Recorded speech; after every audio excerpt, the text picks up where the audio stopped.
Indian currency को क्या हो गया है जो दिन पर दिन घटती जा रही है।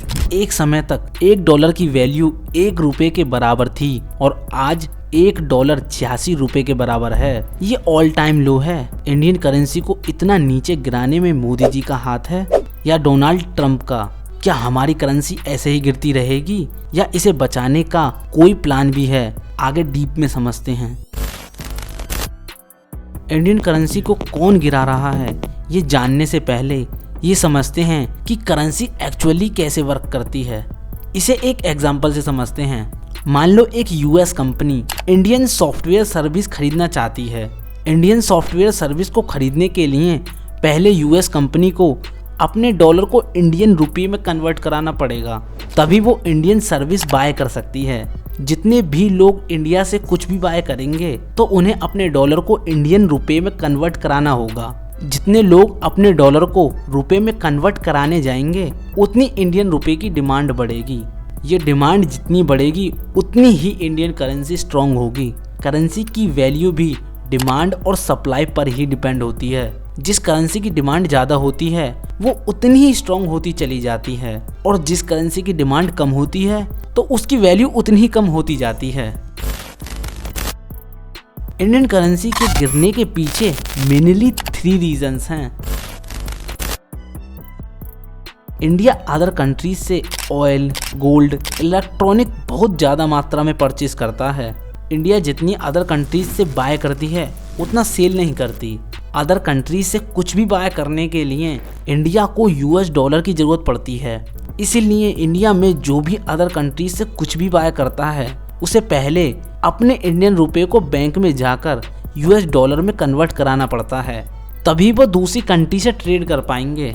जितनी ज़्यादा लोग अदर कंट्री से बाय करेंगे उतना ही उन्हें $, की ज़रूरत पड़ेगी और लोग जितना इंडियन रुपये को $, में कन्वर्ट कराने जाएंगे उतनी ही डॉलर की डिमांड बढ़ेगी और जितना डॉलर स्ट्रॉन्ग होगा उतना ही रुपये अपनी वैल्यू खोता चला जाएगा। पिछले कुछ समय से भारी मात्रा में फॉरेन इन्वेस्टर इंडियन मार्केट को छोड़कर जा रहे हैं। अक्टूबर 2024 में फॉरेन इन्वेस्टर्स ने लगभग $40 बिलियन इंडियन मार्केट से निकाले, जो कि हिस्ट्री की सबसे बिगेस्ट विड्रॉवल है। जनवरी 2025 में फिर से $9 बिलियन विड्रॉ कर लिए। इसलिए ही इंडियन स्टॉक मार्केट लो पर चल रही है।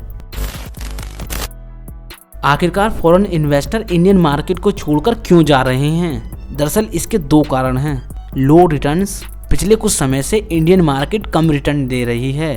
इंडियन बॉन्ड्स 4% का रिटर्न्स दे रहे हैं, वहीं यूएस के बॉन्ड्स अब 5% का रिटर्न दे रहे हैं। इसलिए ज़्यादातर फॉरेन इन्वेस्टर अब अपना पैसा इंडिया से निकालकर यूएस में ही इन्वेस्ट कर रहे हैं, क्योंकि उन्हें वहाँ पर ज़्यादा प्रॉफिट मिल रहा है। Second, new opportunities. Foreign investors को अब इंडिया से ज़्यादा अपॉर्चुनिटी चीन में लग रही हैं। इसलिए ही तो फॉरेन इन्वेस्टर्स ने $14 बिलियन की इन्वेस्टमेंट इंडिया से निकालकर $24 बिलियन चीन में इन्वेस्ट कर दिए। इंडिया में पेट्रोल व्हीकल बहुत ज़्यादा हैं, जिनकी ऑयल की नीड को फुलफिल करने के लिए इंडिया को ऑयल के लिए बाकी कंट्रीज पर डिपेंड होना पड़ता है। इंडिया को बहुत ज़्यादा मात्रा में ऑयल बाहर की कंट्रीज से इंपोर्ट करना पड़ता है, जिसे बाय करने के लिए इंडिया को पहले इंडियन रुपये को $, में कन्वर्ट कराना पड़ता है। तब कहीं जाकर इंडिया ऑयल इंपोर्ट कर पाती है। केवल इंडिया को ही नहीं, किसी भी कंट्री को अगर दूसरी कंट्री से ट्रेड करना है तो उसे $, में ही पेमेंट करनी पड़ेगी। और ऐसा क्यों है, इसके लिए आप नीतीश राजपूत की ये वाली वीडियो देख सकते हैं। America first policy. ट्रंप चाहते हैं यूएस बाकी दूसरी कंट्रीज पर किसी भी तरह डिपेंड ना हो, इसलिए ट्रंप ने 25% टैक्स यूएस इंपोर्ट पर लगा दिया है। मतलब अगर कोई यूएस का पर्सन अदर कंट्रीज का कोई भी प्रोडक्ट या सर्विस यूज करता है तो उसे 25% एक्स्ट्रा पे करना पड़ेगा। ये रूल ट्रंप ने इसलिए लगाया है ताकि लोग लोकल प्रोडक्ट्स ज़्यादा यूज करें, ना कि अदर कंट्रीज के।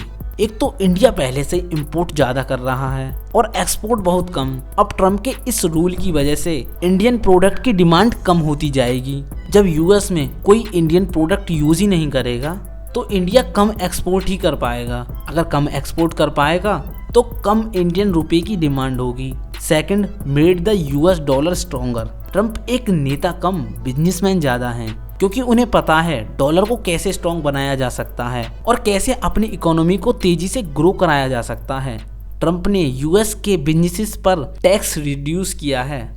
इस टैक्स रिडक्शन से न्यू स्टार्टअप्स यूएस की तरफ अट्रैक्ट होंगे, जिससे इनडायरेक्ट वे में यूएस में मनी इनफ्लो बढ़ेगा। जब ज्यादा लोग यूएस में इन्वेस्ट करेंगे, इससे डॉलर की और डिमांड बढ़ती जाएगी।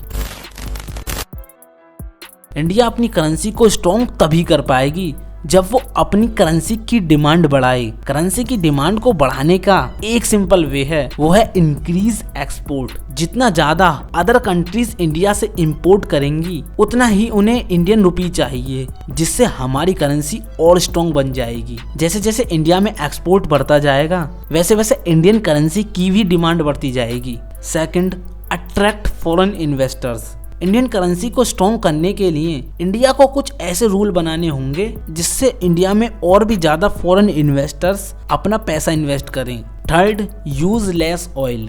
अपनी करेंसी को बचाने के लिए इंडिया को ऑयल पर डिपेंडेंसी को कम करके अपना फोकस इलेक्ट्रिक व्हीकल पर शिफ्ट करना होगा। जितने ज्यादा इंडियन इलेक्ट्रिकल व्हीकल यूज करेंगे, तो इंडिया को ज्यादा ऑयल की जरूरत नहीं पड़ेगी।